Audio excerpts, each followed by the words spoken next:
Welcome back into the Sports Source. This segment brought to you by Madisonville Marine. G3 aluminum bass boats, Suncatcher pontoons, Hurricane deck boats, Skeeter bass boats, Stingray boats, Godfrey pontoons. Look, no one in East Tennessee carries as many different types of boats as Madisonville Marine. That's what makes them no better place to buy a boat. That's why they are the best in East Tennessee. That's why they've been doing it for 40 years, and that's why we've been telling you about them for, 10, 12, 15 years now. Madisonville Marine. Get down there and see them this week. All right, let's talk about Kentucky. You see on their left their schedule to date. They're 4-4 overall, 2-4 in the SEC. You do how did Tennessee do against this team and how did Kentucky do it? You could do that. Kentucky looked better against Florida, but they lost to Mississippi State, South Carolina. And they played Georgia about the same as Tennessee. Couldn't get on the board, but lost by about the same.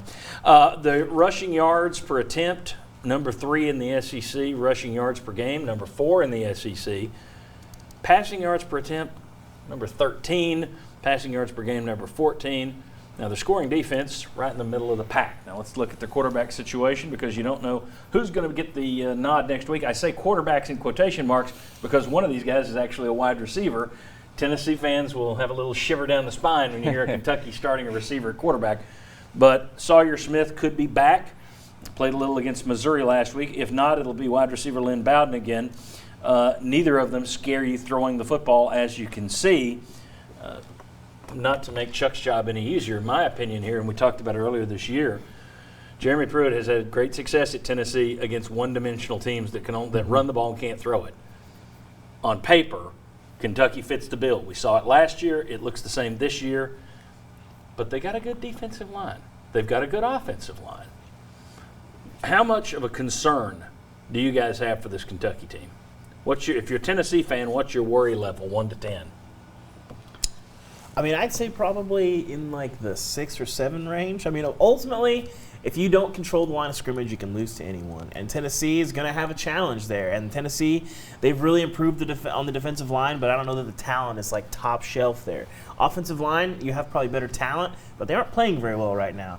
And so that's sort of the question. And that's, in the SEC, you see those things fluctuate wildly from week to week. Yes. So if you don't control the line of scrimmage, it could be a long night in Lexington. If you do, Tennessee could take care of business and win that game by 17. We got a 6.5 on the 1 to 10 scale. That's about where I am on that worry meter. And look, Bowden is a really good athlete. I expect him to get some yards rushing. I don't expect Kentucky to score a lot of points. But there's another thing to think about, too. You go back, the last 2.5 years, how many road wins does Tennessee have against an SEC opponent? Auburn.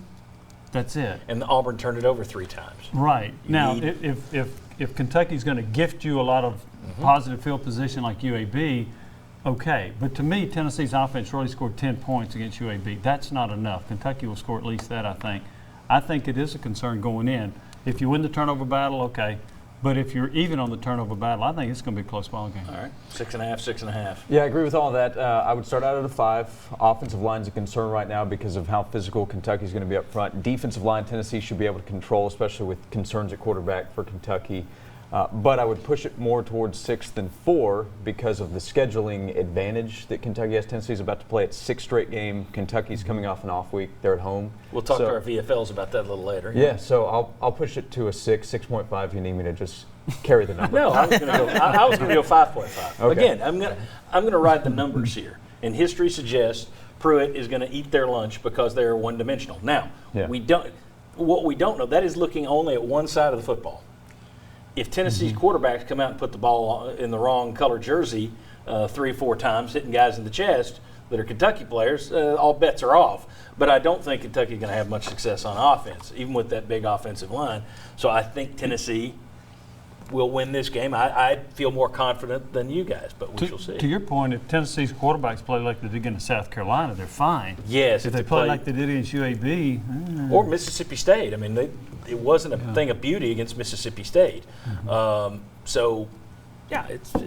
more confident than these 3, but we'll see a little bit later where Chuck Cavaleris is when he sets the line, because now he's got a read on part of the panel, so that may adjust where he's putting my line. I might have been trying to squeeze a couple of points out of Chuck on that one. It may be. So, that's right. That's what I'm doing. Next, we got Isaiah Victor. VFL Isaiah Victor joins us. We're going to talk Tennessee hoops. Got some bad news in terms of transfer. Not going to be eligible this year. What does that mean for the player?